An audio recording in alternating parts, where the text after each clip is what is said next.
And some of you may ask, well, Craig, what do you mean by trying to pimp Jesus? What are you saying when you say, am I trying to pimp Jesus? Well, this is how it goes. Today in the world, people are taking from the scripture what they want and what they think means financial productivity or financial production. They're fixing the word to make it where they can always receive financial blessings, or everything about the word is all about them. Yeah, the word is great, but just because the word says, reap what you sow, that's not necessarily financial. Just because the word says that all things are possible through Christ, that's not necessarily financial. Just because the word says, if I abide in him and his word abides in me, I shall ask what I will and it shall be given. That's not necessarily financial. It's not all about financial blessings. And if your mind is set that all the scriptures mean financial blessings, then you are incorrect. You are wrong. It's not biblical. It's absolutely incorrect. You are headed for destruction if you think that way. Are y'all feeling it? Are y'all really feeling it? You cannot pimp Jesus. Come on. Y'all not with me in this place. See, a lot of people in the church today, they like to take from when Jesus went to the Garden of Eden and he told Adam, he created Adam first, and he said, now Adam, go out and be fruitful. That doesn't mean financial. That ain't all about financial when he says go out and be fruitful. Or y'all know how we get in church. Oh Lord, open the floodgates of heaven, financial. Or when praises go up, blessings come down, financial. That ain't necessarily financial blessings.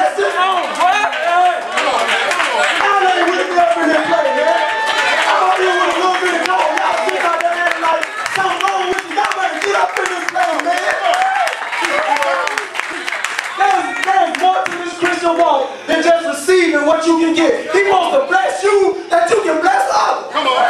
Exceedingly abundantly don't just mean finances. I mean exceedingly abundantly help. Come on. Hey. Come on. What's the point of me down with counsel and I got all the money in the bank? I'm just leaving it for somebody else to blow it.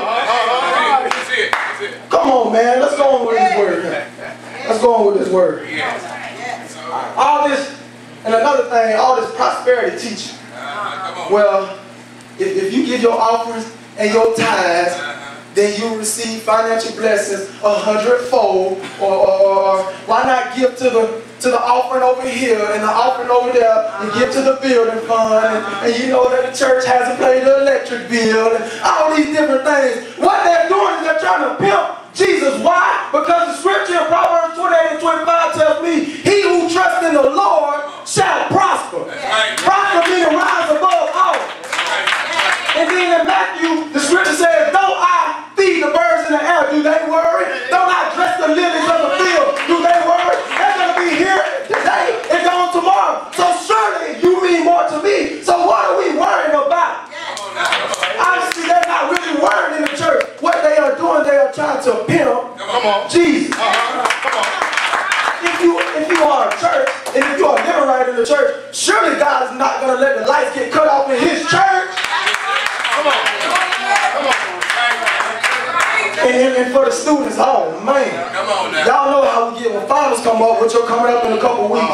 Oh man, when the finals come, now we at every church service, we at every Bible study, we at every prayer session, we have a communion in our dorm room, we doing all these things, and we can receive blessings from him.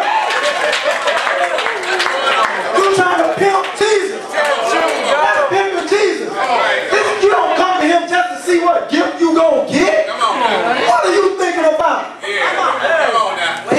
ain't done. And y'all know how I get when your boyfriend done made you cry, or your girlfriend done made you mad that you throwing stuff around the room. Now just last week, for some of the other people, older people, it was when loving you is wrong. If loving you is wrong, I don't want to be right. But now this week, you don't put down the T.I., you don't put down the Lil Wayne and Pleasure P, and now you got Juanita Bynum playing and Marvin South, and now you listen to Ken Jones because you trying to get something from him. That's pimping Jesus. What happened before the boyfriend made you mad? What happened before the girlfriend made you throw your cell phone against the wall? That's trying to pimp Jesus, man. And see, this guy Judas thought he was slick. Come on now. See, in the story, Judas, you have to go deep into this thing. Now, Judas, the Bible scholars say said that he had issues with Jesus. Because when the disciples sitting at the table, Jesus was talking about his death, and he was talking about how he was going to be buried. So Judas sat back and was like, now, if you're the true Messiah, now Satan is working in his mind, how he does that sometimes. He said, now Jesus, if you are the true Messiah, surely you can't be buried. So now Judas in his head is thinking that Jesus is not the king, that he is not the Jehovah, that he is not the Messiah. So he's already messed up now. That's how Satan starts working. He works with small things. So then it comes along, and see, Judas also wanted Jesus to go ahead and build a new Jerusalem here on earth. He wanted him to go ahead and build an earthly kingdom. He wasn't content that he was already sitting next to the Messiah. He was sitting right next to him at the disciple table. He couldn't be content that he was sitting down and that he handled the money. Sometimes as people, we are not content with the position that Jesus has gave us, so we want to run ahead of him. That's pimping Jesus. So Judas thought he was slick. So if you can picture Judas, he was creeping up there to the chief priest. He creeped up there. He was like, now, hey, what would you give me if I turn Jesus over to you? What would you give me if I turn Jesus over to you?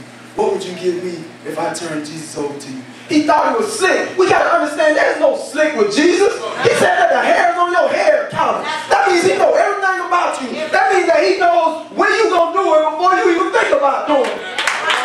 He already knew what Judas was doing. But Judas just tried to creep up there. There's no skeletons in your closet with Jesus. You're not hiding nothing from him. He don't go to sleep. He don't pull no veil over his eyes. He sees everything all the time.